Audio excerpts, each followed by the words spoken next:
Shikamaru is not particularly intelligent. He's just Kishimoto's favorite character.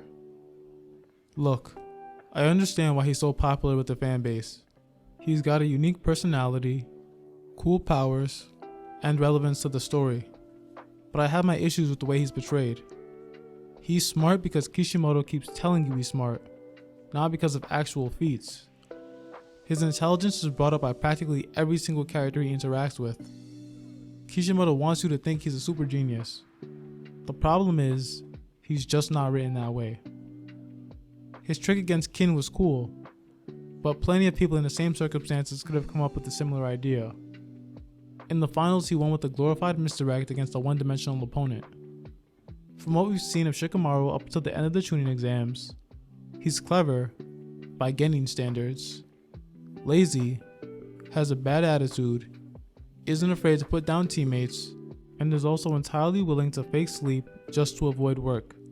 While he certainly played his part in the Konoha crush, I'd argue his leadership qualities are dubious up to this point, and that Shino outperformed him on nearly every phase of the exam, but that's a tangent for another video. My point in bringing all this up is that the way Kishimoto views Shikamaru isn't the way that he comes off to the audience, and I think his blatant favoritism can come at the expense of the plot and storytelling. And that's exactly what happens later.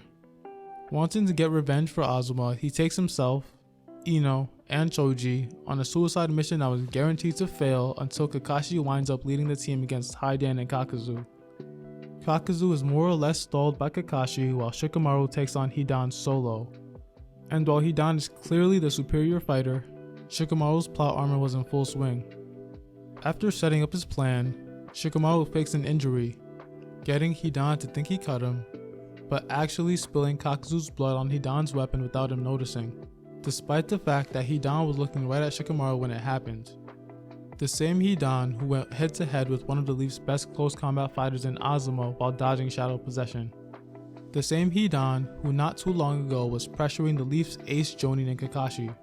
The same Hidan who was able to manipulate his scythe to do this, somehow couldn't tell that his weapon didn't actually make contact. This isn't Hidan being stupid. This is Hidan being blind and brain dead. And it's just overly complicated. If Shikamaru is that much faster than Hidan, he really shouldn't need such a convoluted plan to beat him. It's just an added unnecessary risk, and only exists to make Shikamaru look smart at the expense of common sense. But it isn't just this one scene that's problematic. Shikamaru got Kakuzu's blood from Kakashi, who got it when he stabbed Kakuzu with the Chidori.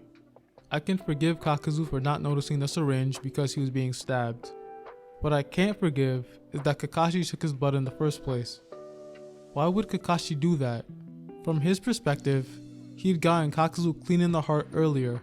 Nowhere in the last fight did Kakuzu show off any of his abilities, so they couldn't have known about his 5 hearts. As far as they know, Kakuzu should be dead. Even if Kakashi was suspicious that Kakuzu somehow had a way around death, like Hidan, he should have continued cutting up Kakuzu with Chidori. So why did Kakashi do it? That's easy, because it was all a part of Shikamaru's plan. But how did Shikamaru know? Because plot. Even worse was this scene, where Shikamaru somehow forces Hidan into the forest, despite the fact that earlier it took far more effort just to force Hidan to move a couple steps, and Shikamaru was exhausted after the fact. So what's changed? How is he so much more effective? This isn't the first time Kishimoto blatantly changed Shikamaru's ability for the sake of the story either. Earlier in the fight, Shikamaru captured Hidan with his Shadow Possession and ran towards the forest. Logically, because Shikamaru ran in that direction, Hidan should follow, right? Wrong. When Shikamaru caught Hidan, they were looking toward each other. When Shikamaru moves a body part, Hidan should move that same body part. That's how Shadow Possession works. When Shikamaru moves his right leg, Hidan will also move his right leg. So when Shikamaru moves towards the forest, Hidan should have turned in the opposite direction. But that's not what happens. Kishimoto literally fundamentally changed how Shikamaru's powers worked just to give him the solo win. It makes sense Hidan was by far the weakest of the combatants within the Ihatsuki, and also the most incompetent. He had to be to give Shikamaru any real shot at winning. Think about it, Hidan is a high mobility, pure close range fighter whose primary method of dealing damage requires him to stand still in a circle. He's a one-trick pony with a trick that doesn't play to his fighting style, that doesn't maximize his skill set. And this is all made even worse by the fact that Hidan is made more incompetent between when he killed Azuma and when he fought Shikamaru again. Imagine if Kisame killed Azuma. What would Shikamaru have done if he hadn't fought someone who was such a fool? It'd be one thing if this only painted Hidan as incompetent, but it doesn't. Why did Pain bother drafting this guy? He seriously couldn't find a better 10th man? There has to be a better rogue shinobi than Hidan that we don't know about. It also makes the Jinchuriki look worse. These literal human nukes lost to the Akatsuki. If some Akatsuki members are so incompetent, then the Jinchuriki, save for Killer B, are even more so. In the arcs preceding this, the Akatsuki were presented as a nearly unbeatable force. Itachi proved his superiority to the likes of Kakashi and other Leaf Jonin, only fleeing with Kisame when Jiraiya was in the picture. Sasori single-handedly crippled the Sand Village, ragdolled their top Jonin, and only lost due to a combination of plot armor, enemies with a perfect counter to his abilities, and losing the will to fight.